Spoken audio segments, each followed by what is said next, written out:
And welcome to another episode of the InfoTech podcast. I'm your host, as always, Jimmy Huber. And as you know, this is the podcast that explores the intersection between technology and business. Our audience is mostly MSP owners and leaders. You may be tangentially connected to those, but it's not every day that we get an MSP leader that is steeped in the AI space as much as my current guest. He is the founder, he is the CTO and CISO of B Structured Technology Group. They're an LA-based MSP. Chad Lauterbach, welcome to the podcast. Hey, thank you so much. Thanks for having me. Yeah, you bet. So I want to give you a chance to kind of share your background because people may or may not know Be Structured, and I want to give you the opportunity to share, a little bit about your journey, your story, and kind of what brought you there today. Yeah. I'll try to keep it brief, but I've always been interested in technology since I was literally a kid, messing around with obviously like video game consoles, Atari, Nintendo, but also like IBM XT, Commodore PET computers. I mean, just like Going way I'm back. old enough that I got to touch some pretty old stuff. My first job was actually at a life insurance company working on a AS400 mini computer, which was the size of a room. Um, And then eventually I got a job in high school doing an NT4 rollout. I mean, I wasn't doing it, but I was a junior technician assisting the MCSEs doing an NT4 rollout for Mayo Clinic in Scottsdale, Arizona, which is where I grew up. So I Nice. got really lucky having some really cool opportunities at a really young age. That was a really, really cool opportunity, and again, it was like raised floor, room sized computers, not mini computers and mainframes like you used to see, but just like racks of 8U Dell servers that, probably by today's standards aren't as powerful as your smartphone. But, Yeah. Yeah. it's pretty wild. So, um, I worked my first full-time jobs were with a logistics company and then a healthcare company, really building them from the ground up. I got lucky again. I was one of the first probably 15 employees at both shops. They both grew to like 300 people. I Nice. designed and built the entire IT infrastructure. Made mistakes along the way for sure, but learned a lot and was pretty successful at that. And like a lot of IT people, I was doing work on nights and weekends for other small businesses. And, in 2007, I wanted to move back to LA. I had moved to LA for a bit and then moved back to Scottsdale where I grew up. And I wanted to land in LA, which is where I've been for 26 years now. So, I decided to just make a go of it on my own. So in 2006, I kind of was dabbling in just contracting and that sort of thing. And in 2007 is when I finally incorporated Be Structured Technology Group. So it's almost 20 years old. And, for the first year, we were probably kind of mostly a break fix shop. I was doing most of the work myself, but eventually hired a contractor and then an employee and then a second employee. And we very quickly moved into the managed service provider space. We saw the writing on the wall. At Yeah. that time, it was more fixed fee per device. Now we see much, much more fixed fee per user, which is how we price Hmm. today. Yep. The PSA and RMM tools were crap compared to what they are today. Yep. Oh, yeah. We've switched. We're an entirely Kaseya shop at this point, with the exception of a few tools that Kaseya doesn't really offer. So, but yeah, we're in a lot of ways we're a typical MSP and MSSP in the LA region. Our ideal client profile is kind of anywhere from 10 to 300 person shops. Hmm. I'd say our ideal is like 50 to 150 person. Uh, in the Microsoft ecosystem, we love doing Azure and fully cloud. We love doing on-prem employee placements. So, rather than augmenting their IT department, being their IT department and putting a person Oh, on yeah. site for some of our Yeah. larger Like a clients. dedicated. Sure. So we have we have maybe 6 of those customers and those relationships work out really, really well. So yeah, and I mean, we continue to grow, which is exciting. And AI obviously is what we're going to talk about mostly today. So, rather than talking about RMM and EDR and MDR Yeah. and all Yeah. the stuff that like kind of everybody knows about, I feel like there are a lot of things with AI that, you know, we had talking about maybe a little bit of the micro level, like what SMBs need to be thinking about when they're thinking about implementing it. AI, which we can talk about, but we talk mostly about what's the macro environment look like for AI, and what my macro level thoughts with regards to AI are. I'm happy to share either, and you're welcome to pepper Yeah. me with questions. So Yeah, yeah. No, that's great. We were chatting earlier, and I think that's an appropriate topic because, yeah, I mean, infotech is no stranger to the AI world either. I mean, I feel like we've been on parallel paths here. We started in 2011, 2012, right when that managed service space was opening up, when converting over yeah, from break fix. So yeah, I can definitely appreciate, you know, man, the different buzzwords that we see, it's almost every year there's something new. First it was BCDR, and then it was cyber, and now it's AI, right? And so yep, there's so much noise around AI. I think it's probably one of the most misunderstood concepts, at least in my career.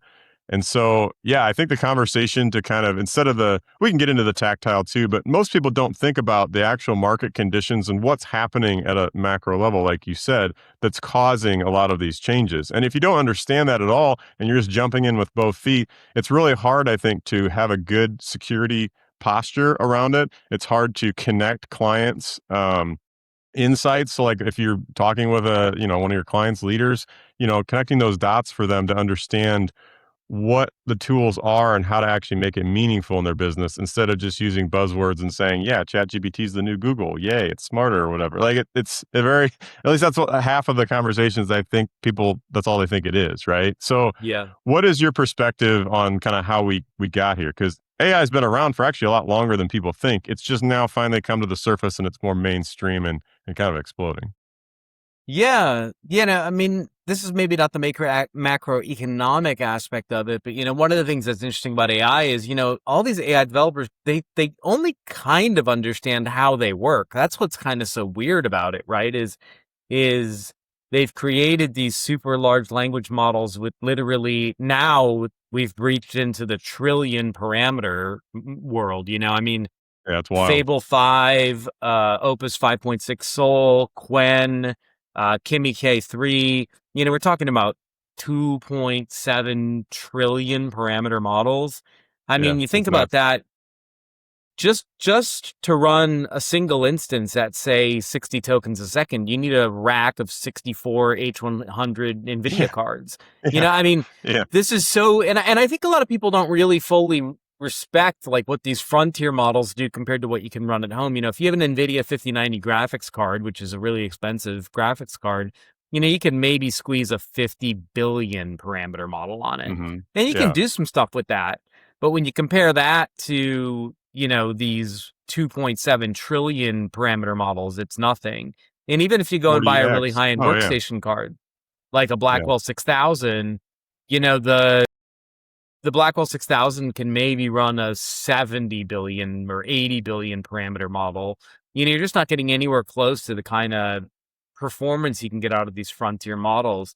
But I think that's what kind of brings me over to talking about the macroeconomic aspect of this is that, you know, right now people are paying, maybe $200 or $100 a month for a chat GPT or open, Claude subscription, or they're paying for a team subscription and paying API rates and paying a few $1,000s a month.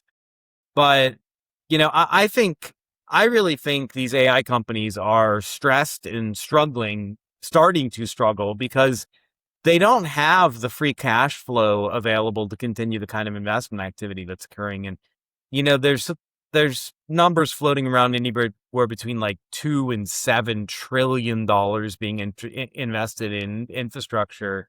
And, the way I'm kind of viewing it is it's similar, but also has a lot of differences to the web boom in the 90s, right? Is the the models themselves have value, the data centers themselves have value, the the power distribution and generation systems have value because those are things that can be reused in the future, just like the fiber optic cables that were run in the 90s still run the internet today.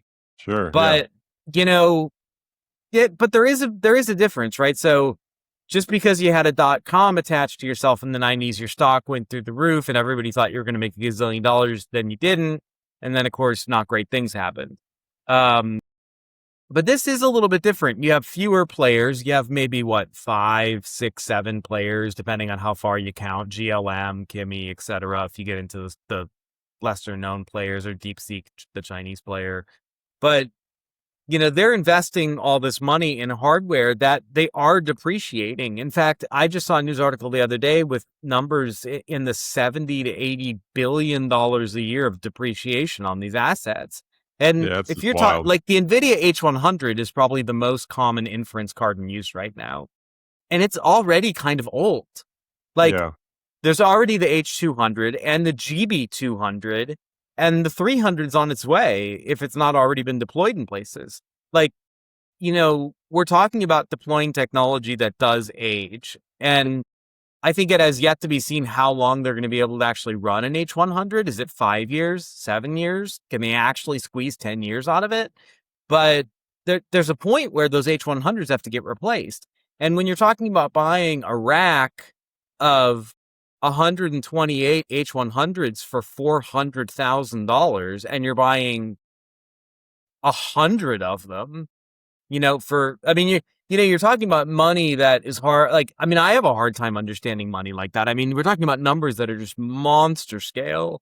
And who is going to pay for that money, right? Like, it's one thing if you take, okay, the API cost is this, the power cost and the regular maintenance cost is this. We're making a profit of X cents per megatoken, million tokens or whatever. Fine. But when you add in the depreciation of the equipment, these companies are dramatically cash flow negative, and you can't expect the market, whether through debt instruments or equity, to continue to just pump money into adding more and more and more chips. So what's going to happen? Like, I only see two real possibilities. One is some of these companies go bust and there's a fire sale on H100s, and there's a couple companies left with cheap H100s that they're depreciating. Kind of similar to what can happen in the airline industry. Like, an airline industry goes bust, what's Spirit.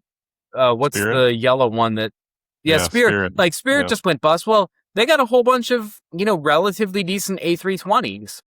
Yep. I don't know, maybe Southwest goes and picks up 100 A320s for $30 million a piece. That's a great deal, right? And so they're a winner in Spirit's loss, right? And so, I could see there being a place where some of this older deprecated or on its way to being deprecated equipment gets fire sold and therefore allows for a lower depreciation.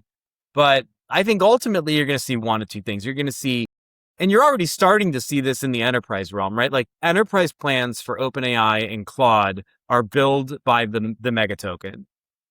And we've already seen news articles about, like, Uber blew through their entire year budget in, I think, 4 months. Yeah, in a quarter or something. Right? Yeah. Yeah. We saw a CFO just opened up enterprise and said there's no caps on AI usage, and he got like a $600 million bill in 1 month for AI, right? Like, so we're seeing the enterprise, they actually have $600 million, but guess what? That CFO probably put limits on it after that month, right? Like, Sure. He probably looked at it and said, there's no way we got $600 million of value out of AI. I'm going to limit this and make my employees really think about, are they getting enough value out of what they're doing? So that's kind of the problem, is the enterprise has potentially the cash flow to be able to pay for it, but they're not getting enough value out of it. So they're going to have to narrow the focus of their AI spend to what's giving them real value. And I think the same thing is in play with small businesses. At Be Structured, we're implementing AI systems, and after I implement them, I'm looking at the cost per day, per week for the various systems we're putting in. And then, literally recently, I reduced the token spend on one of our processes by 40%. So, I think anybody that's building AI systems is trying to reduce the costs that they're spending in AI. Well, that's less cash flow in my case for Anthropic, right? Sure. I'm a small fry, so it's not a huge deal.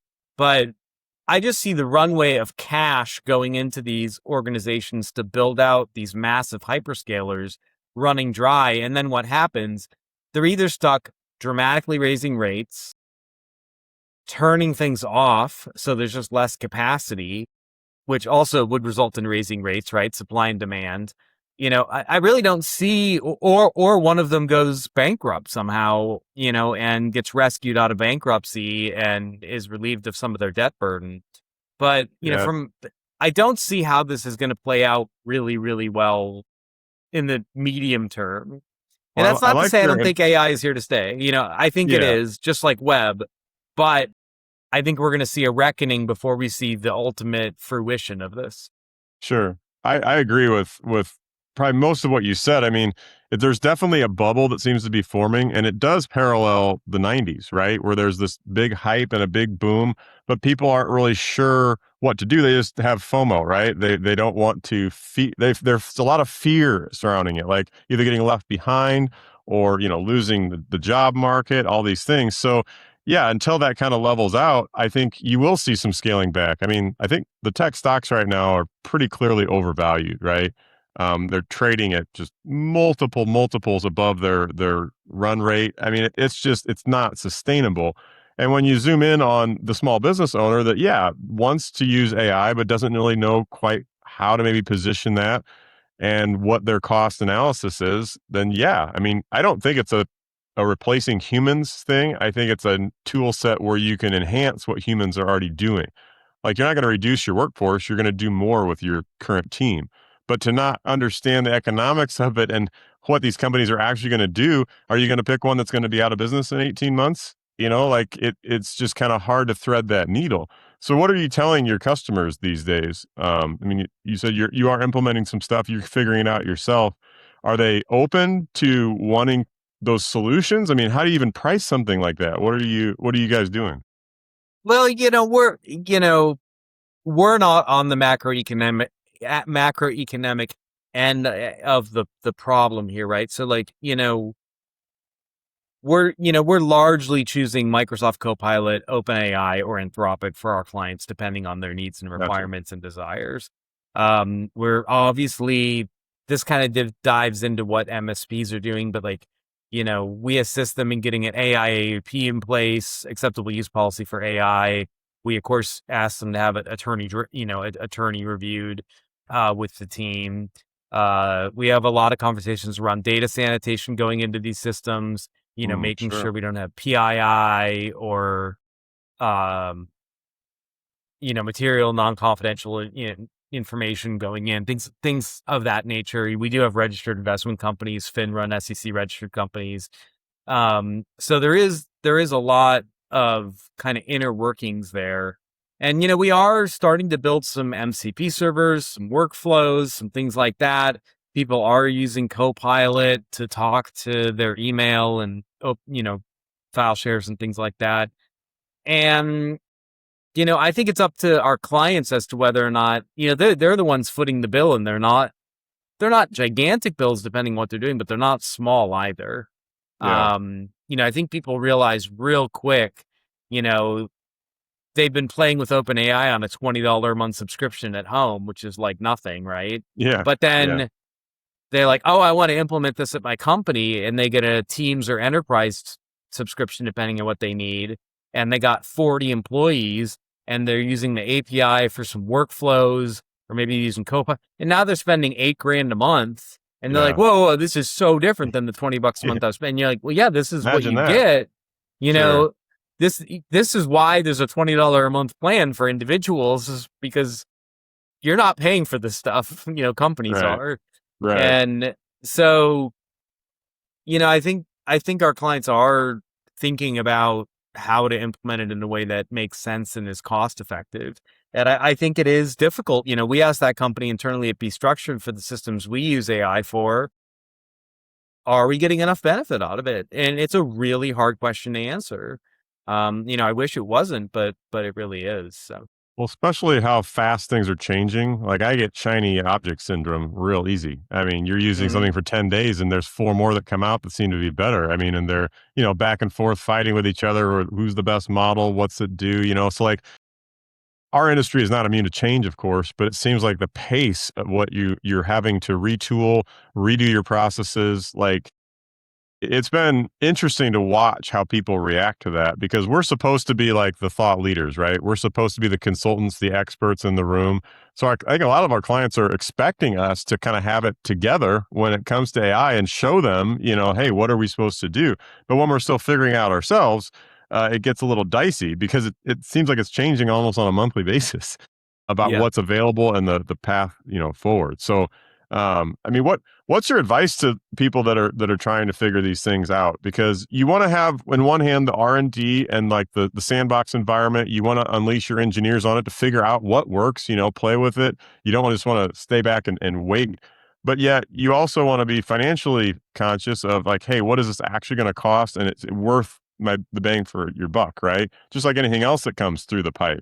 So, how do you balance that? And something that's just rapidly changing and you don't want to get left behind. Yeah, it's really interesting. I have shiny object, syndrome too, and I think one of the challenges I think we have internally at Be Structured, and I think some of our clients do too, is take Anthropic for instance. You have Haiku, Sonnet, Opus, and now Fable, and the reality is, for the vast majority of what we do at Be Structured, Haiku, shockingly, is enough. Like, and where Haiku's not enough, Sonnet almost always is. So, it is very rare that we're using Opus. Generally speaking, when we're using Opus, we're doing actual coding. So Yeah. we're not using, and even then, sometimes we're using Sonnet. We'll have Opus direct Sonnet subagents to do coding. How often do we use Fable? Like, not that often. And I've had some technicians that have just been like, "Oh, I'm going to select the highest model every time," and I'm like, "You don't need to use Fable for an Outlook issue. Like, Yeah. you don't Yeah. need to, Way overkill. trying to get people to understand that just selecting the best model every time isn't the right choice. Like, yeah, it is possible the answer is slightly better, but first off, it's going to take longer to answer because the higher the model, the longer it takes to get back to you. But secondarily, you pay for that. That's not free. Even Yeah. on a subscription plan, they're limiting access to Fable and Opus 5.6 Soul. Both of them consume usage much faster than the lower models. So, and then when you're on an API level, I mean, the price differences are massive, right? Like, roughly speaking, Haiku is half the price of Sonnet, is half the price of Opus, is half the price of Fable. So you do the math. I mean, Fable is 8 times more Yeah. expensive Yeah. than Haiku. Yeah. It's And wild. I was actually going to ask Sonnet a question yesterday on my phone, and I actually ended up asking Haiku on accident. I was like, "Oh, it was a really good answer. I guess I didn't need Sonnet." Yeah. It's like, I had it a is couple of funny guests how on that. capable some of the smaller models Yeah. are. Yeah, we had a couple episodes where the guests were advocating for local models, right? And like the frontier model is just so much more than, the vast majority of people need. And they don't realize, like how much resources they're consuming, which eventually the price is going to catch up, right? Like it's not going to be this cheap forever, or else businesses, it's not sustainable. It's So not yeah, sustainable. I love like my daily driver's perplexity where I can at least see which model I'm using and then tune it for what I'm doing, right? If I'm just rewording an email or something, I don't need Opus or whatever. But the other end of it is, what was it the new Fable? One of them, the government like had to step in and lock it down because it was too Yeah, powerful. And I think they made it so that you can't get Fable it is the outside. consumer. Fable is the Yeah, consumer version of Mythos, which is their cybersecurity there you go. tuned Yeah, model. And yeah, they shut it down, and then they re-enabled it. But there's a bunch of safeguards. Um, I've used it a little bit for a few things here and there, and I mean, it is a good model. It's pretty amazing what it can do, but it's really interesting. Like, is it twice as good as Opus? Like, maybe for some people for really, really complex problems that I don't have, but in anything I'm throwing at Fable or Opus, I feel like I'm getting similar quality results. So it's interesting, yeah, for sure.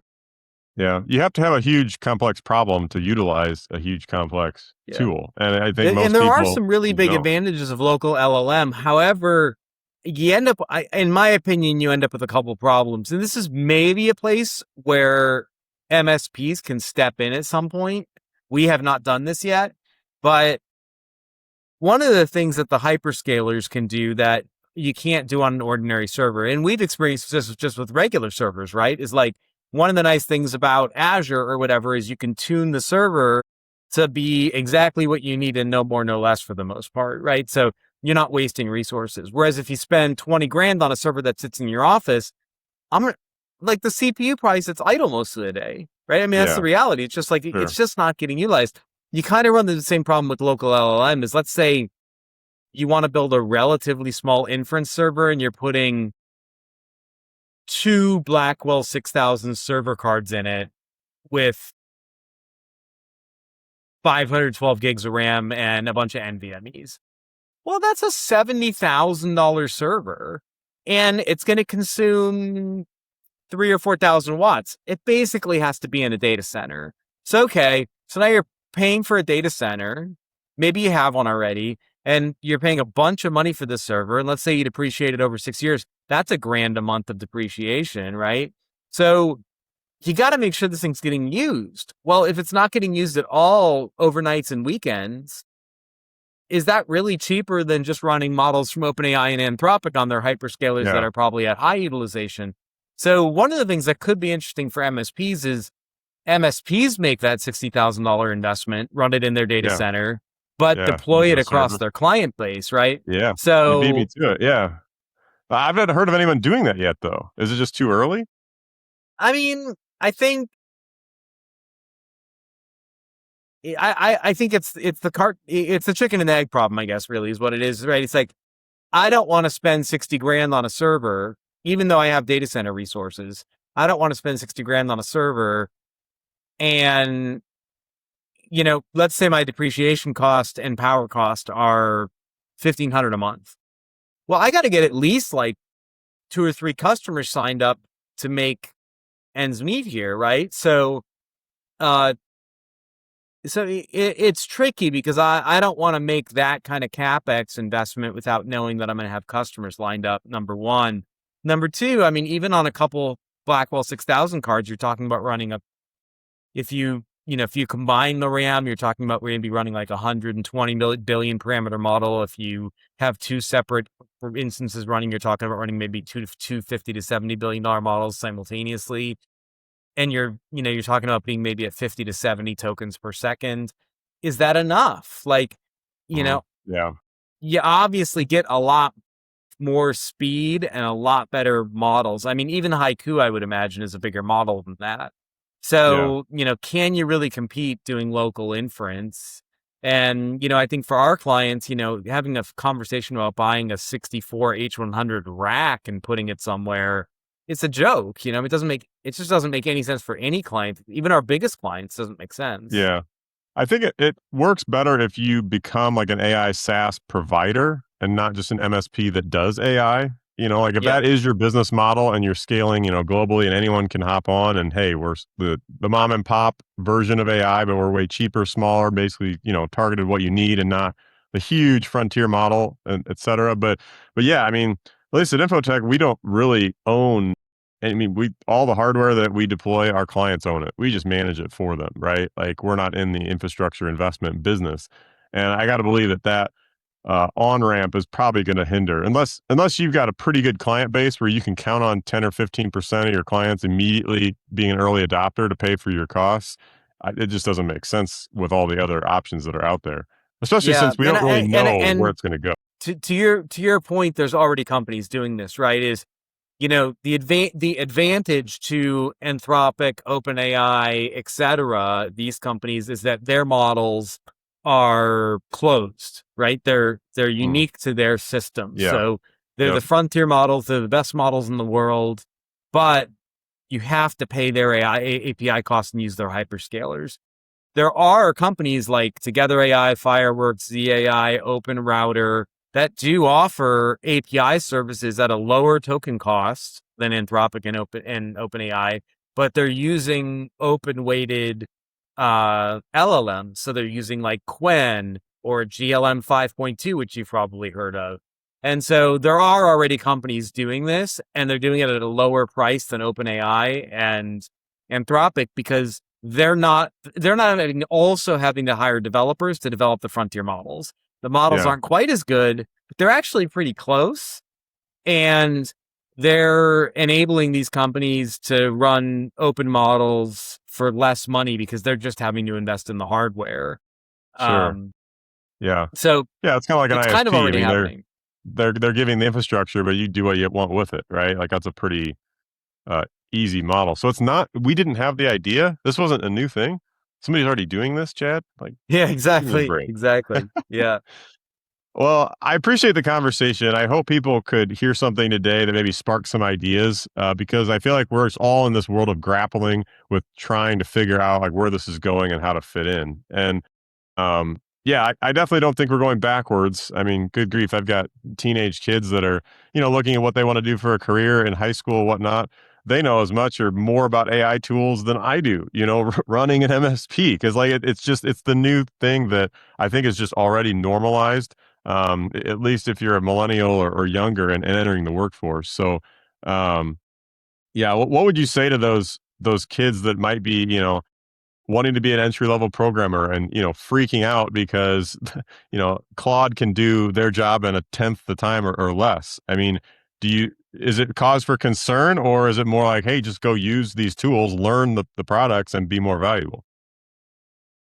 Yeah. I mean, I think both, and I think, in my opinion, the best attorney, not maybe not right this moment, but in the not too distant future, the best attorneys, the best doctors, the best, you know, programmers, name the thing, right? They're going to be people that are great programmers, that are great doctors, that are great attorneys, and leverage AI. Like, I Yeah, don't I think love they're that. mutually exclusive because, I've worked in IT for a really long time. So I know how to prompt Anthropic to give me the results I want for Hmm. IT reasons. Yeah, I can say, hey, look at this, sanitized firewall config and poke holes in it. These are the specific areas I want you to look at. I know what specific areas to ask it to look at. And when it tells me, here's what I saw, these are areas of concern, I can go look at them manually. Or I can say, oh, write me a script that does A, B, and C. And I know enough about what I'm talking about that I can get the result I want. Whereas if you haven't worked in IT for a really long time, you don't even know where to start, right? yeah, Like, that's a good point. Yep. I'm not an orthopedic surgeon. So for me, if somebody came to me with a shoulder injury and I type in Anthropic, hey, my friend's shoulder kind of feels like this, like, what would you say, whatever. Honestly, the result is probably not going to be that great. It's going to be, oh, it could be this, could be that, maybe this. It's probably not going to be right. Now, if an orthopedic surgeon looks and says, if I touch here, does it hurt? If I touch here, does it hurt? Like, feels around, does this thing, maybe gets a CAT scan, looks at the CAT scan, uses AI and says, this is what I'm seeing. Here's the CAT scan. Here's where the patient says this and that and this and that. What's your diagnosis? My diagnosis is X or Y. And then I think Anthropic or ChatGPT is going to come back with, like, I would give an 88% likelihood of it being this diagnosis. I would recommend running this test. Now, that is an orthopedic surgeon using AI in a way that is improving their ability to give better patient results. AI is not doing the work for them. They're already a good orthopedic doctor, but they're using AI to take something to the next level. And I think I think there's a lot of fear that AI is just going to take over everybody's jobs. Number one, a lot of jobs just can't be done by AI right now. That may change as we get like robots and all this kind of stuff. But Yeah, we're and ways then off from that. Yeah. I think secondarily, like AI, you know, it's it works best. I mean, you see job postings for prompt engineers. It works best when it's prompted really, really well, and it's only going to be prompted really, really well by in specific realms when that person has an understanding of the realm. And that comes from training, education, and experience. So I think there is still a lot of value in that training, education, and experience. But one of the things I love about AI is when I have a legitimate question, like I don't know what's wrong with my PowerShell script. Not only will it tell me what's wrong, but I can say, explain to me what I did wrong. And it will be Sure. like, Yeah. this is what you did wrong. And I'll be like, oh, not only did I get my thing fixed, I learned something. Yeah. Yeah. And I think so, that's more of its wheelhouse. Yeah. Yeah. I mean, like, I love what you said that it sounds like you want to be the thought leader but have AI as a thought partner, right? Like you don't abdicate what your trade is, your job, but you're just using a tool to enhance what you're already doing. And I think that's definitely the sweet spot. That's a good place to land because, yeah, fear doesn't help. I mean, yeah, you can be afraid if you want, but you got to get your hands dirty and learn and just yeah. Be willing to use the new tools and learn how to enhance what you're already trying to do stuff bigger and faster. So, yeah, hopefully our audience picked up on some of that stuff today. I definitely learned a lot. I mean, I'm going to watch this back. You threw out terms that I had not heard of, so I got some research to do on my own to keep up with this stuff because yeah, it just changes so fast. But Chad, if people want to get a hold well, of you, if go I'd ahead. like to come back around really quick to the macroeconomic picture is if people don't understand gap accounting, and it sounds like you have a pretty decent concept of market dynamics, but like, I would really encourage companies to go or people to go look at companies and look at net income, which is revenues less expenses, Hmm. compared to EBITDA, which is really important when it comes to AI because EBITDA equals net income plus interest, taxes, and amortization. And guess Before, what's yeah, being sure, massively amortized right now is all right, of this AI stuff. Microsoft amortizes their AI investments on a 6-year schedule. okay, And then take a look at free cash flow, which is operating cash flow. So that's positive cash coming into the company minus capital expenditures. And those numbers are so different than what other industries look like. If you compare them to a trucking company or Delta Airlines or General Electric or whatever, you'll get an idea of what these numbers generally look like.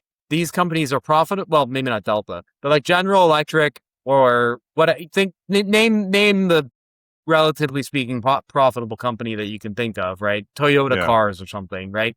They're sure, going to have positive net income.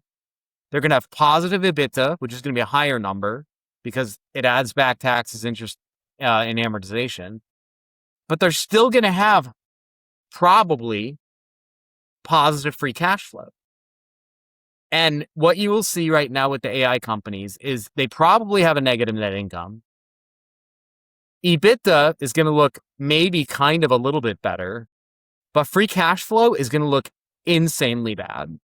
And and these numbers are just not even close to small. They're huge, tens of yeah, billions, if not hundreds of billions of dollars. And you have to ask the question, where is that kind of money coming from? yeah. It's not This isn't a sustainable, that's for small sure. mid market company that somebody's going to come in with $400 million and save the day and make the investments they need and bring them back to health. Right? That's a Berkshire Hathaway move. This is not that. This is the kind of money that even a Berkshire Hathaway doesn't know what to do. I mean, I don't know what Berkshire Hathaway's current cash holdings is, but like, It's like through the roof. Yeah, I I mean, mean, it's Warren hundreds of Buffett's got a billions. huge cash position right now. It's hundreds of billions, but still, when you think about like if Anthropic's running a $72 billion free cash flow loss a year, Yeah, it's wild. Berkshire Hathaway is not going to shore that up. Like, there's nobody except maybe the government that can come in with that kind of cash, The and AI so bailout of 2027. You heard it here first. yeah, so We make like the unless prediction. consumers, who I think are running out of money, but we'll see, either pay a ton more for AI and or just keep investing in bonds and stocks in these companies so that they have the money to pay for this stuff, they're eventually going to run out of cash. Hmm. And Yeah, that's a big problem, I yeah. think. I completely agree. It'll be interesting to keep watching and see what happens. I don't think it's sustainable or on now, but I agree with what you said to wrap it up and go back to the beginning. You equated it to kind of the dot com bubble but web is still here to stay, right? it's not like everything's worthless. So yeah, there may be some stuff that comes back down, but I think when it normalizes, in the next 5 years or whatnot, and we figure out what's left, I think overall it's a positive thing. People are more efficient. We're way more effective. I mean, there's endless possibilities with AI. We just kind of are in this startup phase where people don't. There's just a lot of unknowns, and they're trying to figure out the financials, the economics, how to make it work.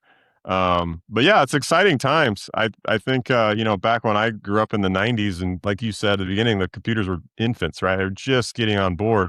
We're on this exponential curve that's it's just wild what's coming down the pike. So yeah, it'll be it's definitely worth maybe another couple episodes. Maybe we'll have you back in 6 months and be like, hey, here's all the stuff that happened. Now what, Chad?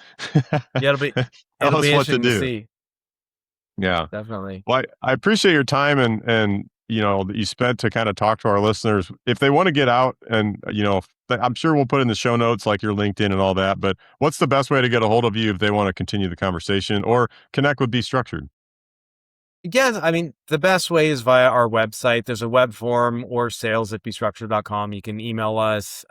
We have been starting to get inquiries about building MCP servers, AI integrations, etc. We're doing some of that for clients. Also doing AI governance. We focus on compliance and government Cool. governance. Yeah. So, helping clients build AI AAPs, working with their attorneys, etc., is something that we do. But yeah, bestructured.com is the website. The social links are on the bottom. You can see our LinkedIn and Facebook and things like that. But yeah, I mean, the website's kind of the main hub. Reaching out via the web form or calling or emailing is kind of the best way to get in touch with me. And I'd be happy to talk about your AI initiatives and see how we might be able to help. So, Yeah. Well, you definitely have great insight. I think you're ahead of the curve of most people, especially even in our industry, right? So I think it's definitely worth our customers continuing that conversation and seeing how they can implement it in their businesses and yeah, change their customers' lives. I mean, I think it's a make or break time in our industry, and you want to be on the right side of it. So yeah, thanks so much, Chad. It's really nice definitely. to get to know you and have this conversation. And we'll Yeah, see everybody same. next time. Same. Sounds good. Thank you.